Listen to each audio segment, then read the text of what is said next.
Hey, this is Kat, and thank you for tuning into my podcast, Stand Out and Grow. So, today I have an awesome guest, and it's all about memory. So, I know that at my age, and I'm a little older, memory probably is a tool or a skill set that could always use improvement. And even if you struggle with remembering people's names at networking events or what have you, this is really a great opportunity to tune in and strengthen those skills, or at least learn some basic tactics and tips and hear from Chester Santos, who is my special guest today, and learn ways that you can be better at it. So, without further ado, let me bring on Chester so he can introduce himself. Hey, Chester, how are you today? Hi there, Kat. It's a pleasure to be here. Thank you for having me on your show. I'm looking forward to sharing some tips with your audience today that should help them professionally and personally. Awesome. So I have to kind of like I guess ring your bell or give you praise in that you are known as the International Man of Memory and the world's leading memory skills expert. Your tips have been featured on the likes of CNN, Fox, BBC World, New York Times, Wall Street Journal, Time Magazine, and so many more other publications. Am I right on that? Are we good? Right? Yes, and many more. I feel fortunate to have established myself as a thought leader in the field of memory skills. And oftentimes, when publications need some tips in the area, they call me up, and I feel fortunate to have had that happen many times over the years. Awesome. So before we get a little bit of background on you, I just want to remind my um, listeners and viewers that if you have a comment, if you have a question in regards to this, please drop it in the comments. Reach out. We will get to them. Definitely. And this is a really great topic to talk about because memory, I think, is a really so two things. It's important and it's a skill set that is really hard for some people. So, Chester, just give us a little bit of background about you and how you became the International Man of Memory. Sure. So I won the United States National Memory Championship. And since winning that competition, I've gone on to give presentations in more than 30 different countries on how people can develop powerful memory skills and leverage those skills for more success in their professional life, personal life. Also, if anyone in your audience happens to have any kids or grandkids in school, what we talk about today will be useful to share with them as well. Awesome. Now, so is this something that purposely happened, or you aspired to like conquer? I mean, like, do you know what I mean? Like, how did this just come about? So pretty randomly, actually, I happened to be flipping channels one night and I caught a segment on ABC's 2020. They had a segment on the United States National Memory Championship, and it sparked my interest when I saw that, just because oftentimes growing up, I would get the comment from people, wow, you have a really good memory. So with those comments sort of in the back of my mind, when I saw that episode on this evening news program, I thought, well, people say I have a good memory. Maybe I can do well in this competition. But when I looked into what the best people in the United States were scoring in the various events, memorizing hundreds of names, decks of playing cards, hundreds of computer generated random digits perfectly in just a few minutes, I realized although I was probably above average in terms of memory to begin with, I wasn't on that level. So Yep. that's when I started doing research. Okay, how can one improve their memory from where it's currently at? So I did a bunch of online research, read all of the existing books in the field, found what seemed to be working best for me personally, stuck to training myself in that subset of techniques until eventually I was able to win the US Memory Championship. And since then, I've been training people around the world in the small subset of techniques that I feel are the most powerful, the most effective, and that anyone can put to use right away in their career and personal life. Okay.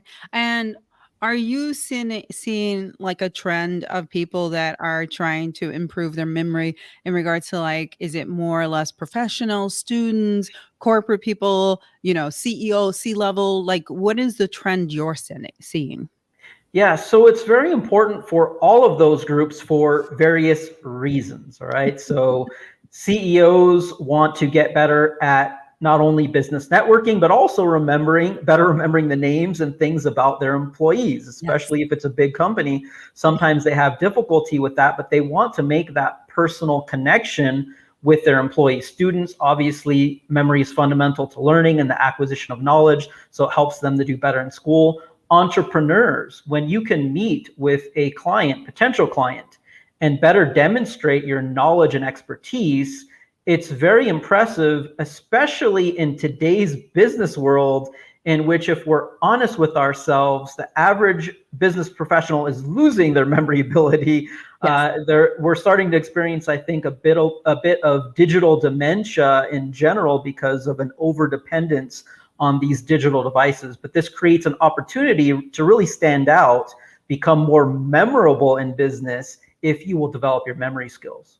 I love it. And I love that you said digital dementia because I agree that a lot of people rely on different devices. And here's one great example. It's a great example. And I know a lot of people can relate to this is when you're driving somewhere and you use GPS.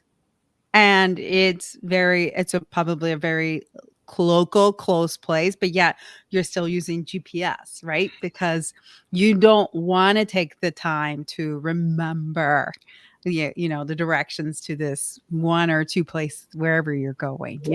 So I can totally understand and relate in regards to that.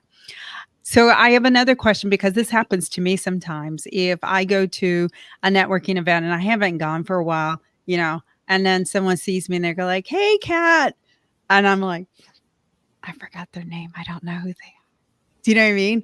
And I'm sure a lot of people experience that where you're at an event and you're like, I don't know who they are. And you're Very, looking and you're very looking common. at looking for their name tag. You're like, who are they? Very common experience. So that happens to a lot of people. And really, given that situation, we are not taking full advantage of networking opportunities. We're obviously going to get much more out of networking if we can better remember the names of people that we're meeting at various events and other things about them. So I can give tips on remembering names for your audience. But first, I think it's important to go over three overarching principles first Yep. that will apply no matter what type of information that you want to get better at remembering. These three principles will always apply. One, try to turn whatever it is that you're trying to remember into something that you can picture in your mind, because we're very good at remembering things that we see. So in the case of names, oftentimes we can recall, let's say you had gone to a meeting or a party and you met a lot of people, one of your friends was there. If your friend later describes someone to you from that meeting or party, a lot of times you can picture in your mind who they're talking about. You might even remember what that person was wearing, but you can't remember the name. And oftentimes your friend can't remember the name either, right? Right. So it demonstrates, I think, pretty clearly that when it comes to dealing with people, we tend to be pretty good at remembering what people look like. We're good at remembering faces, but we're not nearly as good with names. And this is because when we interact with people in various ways, we see the face. The face is recorded into our visual memory, but the name is something more abstract to the brain. So one way we can get better at remembering names is to turn them into powerful visuals. So if I meet someone named Mike, I might picture a microphone. If I meet someone named Alice, I might picture a white rabbit because that reminds me of Alice in Wonderland. It sounds a little bit silly, but it's very powerful and effective. I actually open presentations at conferences and corporate events around the world with naming hundreds of people in the audience after having heard each name only one time. It's by putting this concept into practice. Now, there's more to it than that, but I just wanted to introduce this idea that turning something that you want to remember into a visual that you can picture, it's very powerful and effective. So that's principle one. I'll let you comment on that. I don't want to just go into a lecture here, but there are two other principles that we can get into here as well. No, I love that. I think that anybody, I mean, at the end of the day, if you can connect the dots with other senses, right, it helps reinforce. Just like when we associate with food, if we smell it, we know visually what we're about to encounter, right? Like if I smell let's say hypothetically a watermelon. I know what a watermelon looks like, you know. So again, it goes back to our foundation, right? And what we have been taught and what we learn. And I think with you, it's just sharpening and reteaching people those skill sets so that they become better at it, right? Perfect. So you actually hit on there without me introducing it first. You hit on the second principle. So the second of three overarching principles is once you've come up with a visual representation, try to involve additional senses as you can, because as you do that, you will be building more and more connections in your mind to the information, and you're activating more areas of your brain. All right. So it's very important to involve as many senses as you can. It just takes a little bit of practice to do it, but it's going to make things easier to remember. And the third and final principle is simply while you're seeing and experiencing all this in your mind, make it weird, unusual, extraordinary in some way if you can, because then you'll be taking advantage of the psychological aspect to human memory. And that is, all of us, we tend to remember things with little to no effort that catch us by surprise, that are extraordinary. So if your listeners, wherever they're at right now, if an elephant crashed into the room that they're in right now as they're watching or listening to this, they'd probably remember that for the rest of their lives and tell Right. that story. You're never going to believe this. I was watching Kat Ramirez's show. She had a memory guy on there, and an elephant crashed into the room as the interview was going on. It might be stuck there 40 years from now with no effort to commit it to memory. It's just how the human mind works, realizing that we can take advantage of it, harness it, and apply it to things that would be very useful, names to get more out of networking, professional development materials, foreign languages, and so on. Okay. So this is not just remembering people's name. This is the ability for people who have speeches or elevator pitches, things like that, right? That's what you're referring to.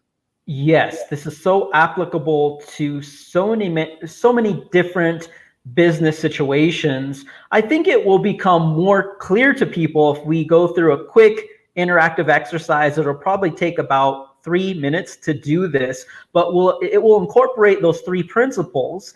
And then once we've done that, we can really go into better detail as to how to apply this to various situations as a business professional, entrepreneur, and so on. So if you're up for going through it, let me know.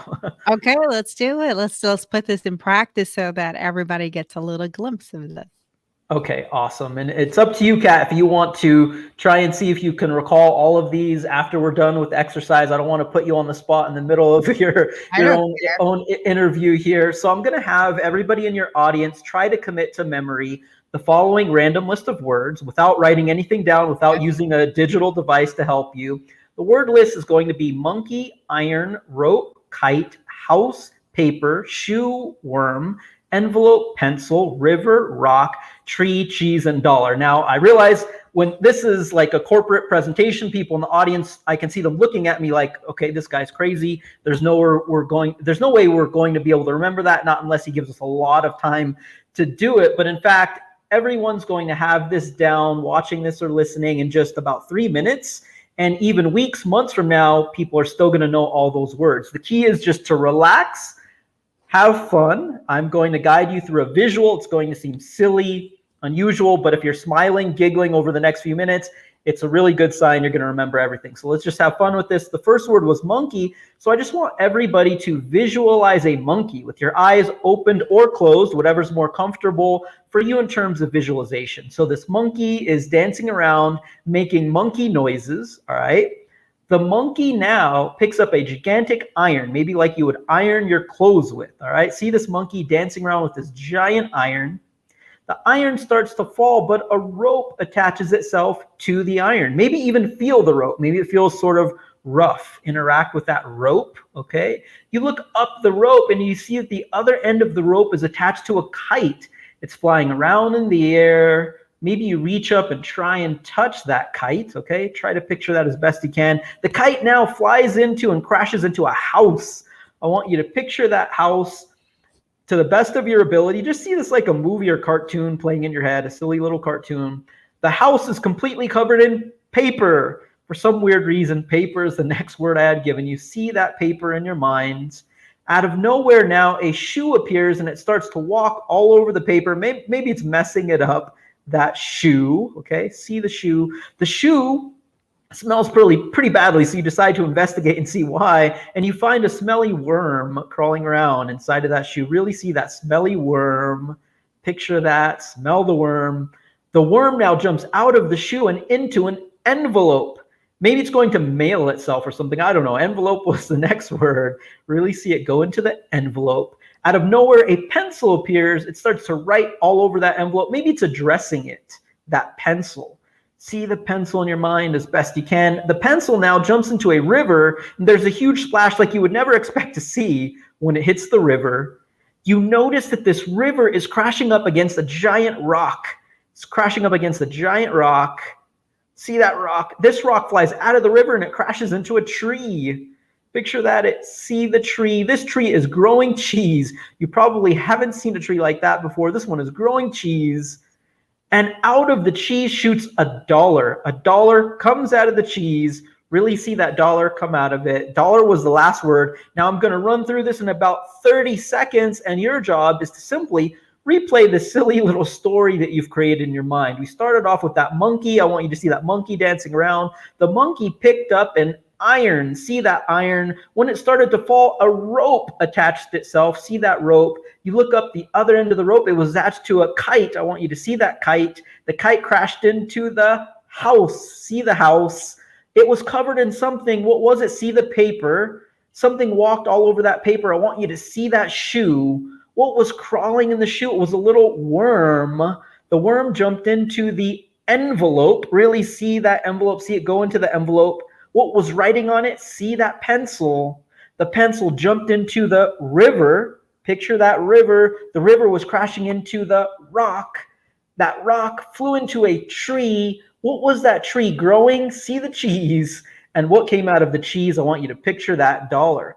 Now it should be relatively easy for your audience to run through that little story in their minds.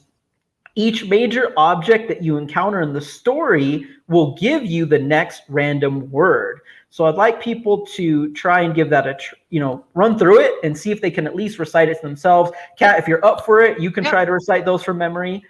I will try. Okay, give it your best shot. Monkey, iron, rope, kite, house, paper, shoe, worm, envelope, pencil or pen, river, rock, and I forgot the last one. My rock. Yep, the rock flew into something and crashed into. Oh, the rock flew into something, but money came out. Oh, you got it. Tree money or something. You got it. You got it. Great job. It was tree and dollar last. So very well done there. Awesome. Under pressure. I mean, it's tough when I just spring that on you in the middle of your own interview, but that was excellent. So well done there. And I'm sure people in your audience that were following along, if they attempted that, if they didn't get 100%, they probably got close to it. Yeah. And all you would need to do is simply run through that silly little story in your mind 2 or 3 more times, and everybody would have that down perfectly. Even backwards, just run through the story in reverse. People would even be able to recite that backwards. So that simple technique there is called the story method. So it's just one of many techniques that memory champions like myself use to pull off what at first seem like extraordinary memory feats, but there's nothing different about my brain compared to anyone else's. Right. I've just learned these types of techniques and put in a little bit of training and practice. It's really amazing what you can do in terms of memory with just the right approach and a little bit of fun. I hope people find that fun practice. And we can get into some practical business applications of this as we go on. Yeah. I mean, okay, so I get that. I really enjoyed that. I can see how clever that is and how it works. And I would have never have known it from the first time. So when you first said it. So that was a great exercise. Thanks for sharing, Chester. That was awesome. My question to you is there a demographic that's usually harder or easier in regards to memory? Is there, or is it just every individual person is unique? Everyone is unique as far as their starting point in terms Okay. of memory. So we are all naturally inclined towards certain areas, right? So some people find that they're naturally better with music. Some people are better with creative writing. Other people are naturally more athletic. They're Yep. right away better than others in sports. Some people are more inclined toward memory. The good news is that no matter where you are at today in terms of your ability to remember things, you can dramatically improve with just the right techniques and a little bit of training and practice. And this can give you a huge advantage, I would say, especially in today's business world. Oh, no, absolutely, because I can totally see the value in it. When I am like, I'll give you an example. If I do presentations, the more that I do them, the more that my recall, you know, my memory of how the flow goes is way easier. But if I were to do something new, that's gonna be a challenge, right? And it's gonna take a lot of time and work and effort to try to get it to really sync. So I totally get that. And I can see completely the value in it because whenever you make a presentation, the more confident you are, the more that you can deliver seamlessly, the better, because then people see that as, wow, you really know your stuff. So lots of value in understanding and knowing and having the ability to deliver something that you memorize or that, especially if it's some kind of pitch or something, that Abs- helps. Absolutely. Yeah, you hit the nail on the head there. So if you are able to give a presentation maintaining eye contact with your audience instead of shuffling through a Mhm. bunch of notes, you're going to be a more effective, persuasive speaker. When you're able to memorize at least your key talking points, it gives you more confidence, and the audience will feed off of that confidence. This really improves one's speaking ability. A quick application of what we've already covered to presentations. Let's say I were to give a talk about healthcare in the US, always a hot talking point. I might just start off my little story with the stethoscope that the doctor uses to check your heartbeat. That's just going to remind me the broad topic for today is healthcare. First talking point I might want to hit on: high cost of healthcare today in the US. Maybe shooting out of the stethoscope are a bunch of $100 bills. Next thing I might want to hit on with the audience is that under current healthcare programs, sometimes in order to get things covered, we need to find a way to navigate through or cut through a lot of red tape. Maybe wrapping itself around the $100 bills is all of this red tape. So I think that gives people an idea of how you could just outline all of your major talking points, subpoints, then build an interesting little story to remind you of that so you can at least minimize the amount of notes. So there I gave an example of it, maybe a speech, but this could also be directly applied to meeting with potential clients, right? If Yep. you can do your research and be able, when you're meeting with them, to say, hey, here are 5, 10 key things that I learned about you in your research, you and your company in my research. Here are 5 to 10 key ways as to how myself and my services are a perfect match for Yep. what you're doing. Here are 5 things I learned about your competitors and why my services are going to help you to address those issues. When you can do that and maintain eye contact, just show that you know your stuff, it is so impressive when most professionals just really can't do this nowadays because of becoming so dependent on devices and the lack these days in memory skills. So there's an opportunity to be more impressive and more memorable. I know, I love it, I love it. This is awesome. Okay, so when you're working with somebody or a company, are you doing one-on-one? Are you doing group sessions? Kinda give us a flavor or feel for that. Yeah, so I really do it all. So I give keynote presentations, 60 to 90 minutes at conferences and corporate events. I do in-depth half-day and one-day corporate training workshops. And I also do private coaching with executives around the world, really, because we do them via phone. Basically, on the phone call, I'm guiding you through these visualization type exercises and then the applications to your career and personal life. So I do all of that. Okay, and then if someone was looking into this, is this like a long-term, short-term? Like, what is the length of, you know what I mean, your process and how do they get there? So it really depends on the individual, but for private coaching, if you really, it's your goal to Yep. make this a skill, turn this into a real advantage in your professional life, I usually recommend starting out. People usually sign up for 12 sessions. We go over the basics, the general applications, but then we start to narrow down into that specific individual's interest as to what they really want to get better at remembering. Okay. But So it's for corporate training, it's usually just a half day or one day. And then a lot of times the company will also purchase access for the memory school yep. for the employees so that they can do more in-depth training on top of the half or one day training. Okay. Any success stories you want to share with us? Anything that you can think of?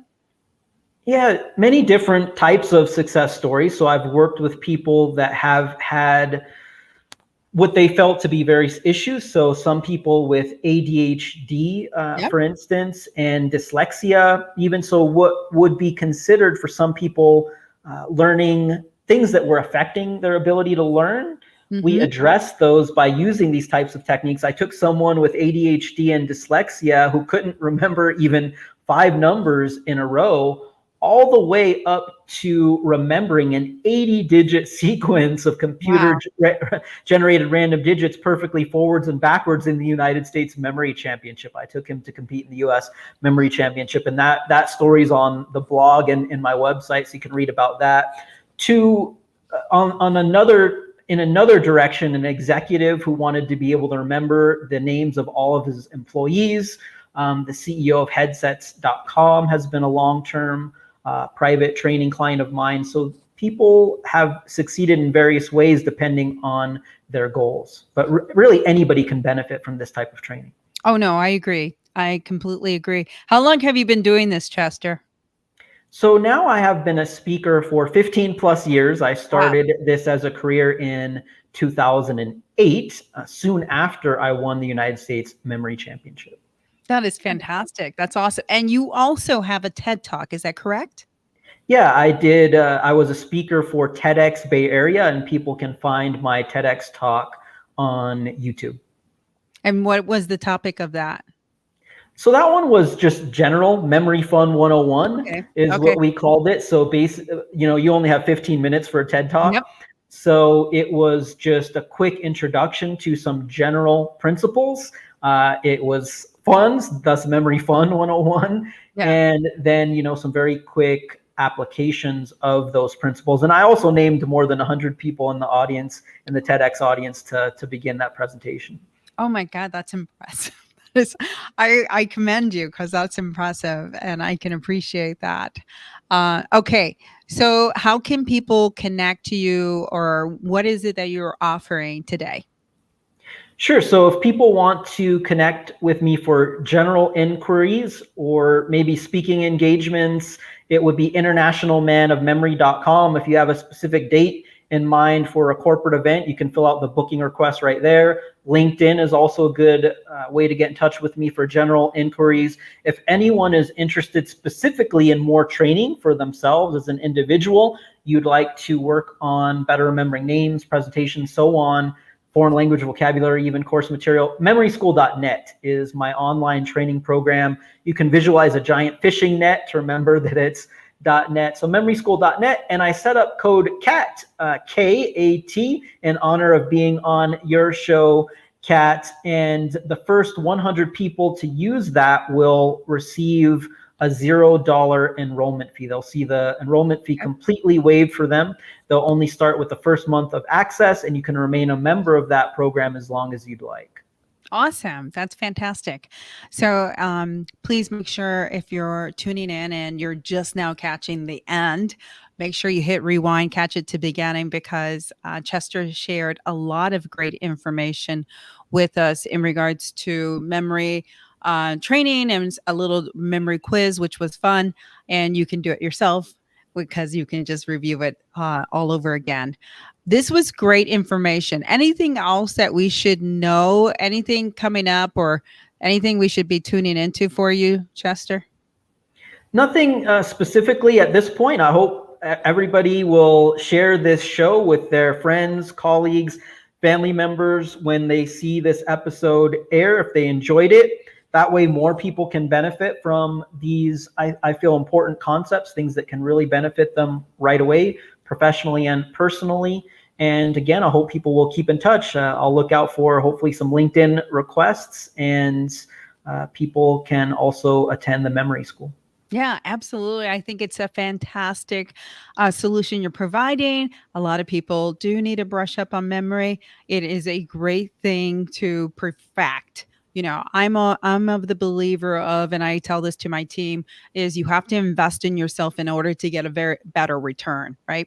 So this is one of the things that you can invest in is your memory, which of course is going to pay off for sure. That will definitely pay off. So it's you will see the return, once you get the basic skills down.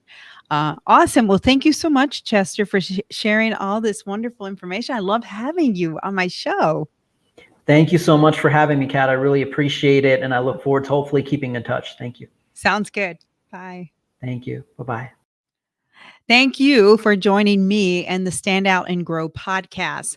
If I hope you enjoyed this, I personally did enjoy it. I love the little exercise we walked through from memory. And again, if you are just now catching this, I would highly recommend you to hit the rewind button, catch it from the beginning, so that you learn these little tips that Chester shared with us. And then he also has a promo code for you to save on his memory school. And again, it's not just for the professional. This is students, grandparents, parents, anybody who needs help with memory. This is a really great course to check out and see if it's a good fit for you.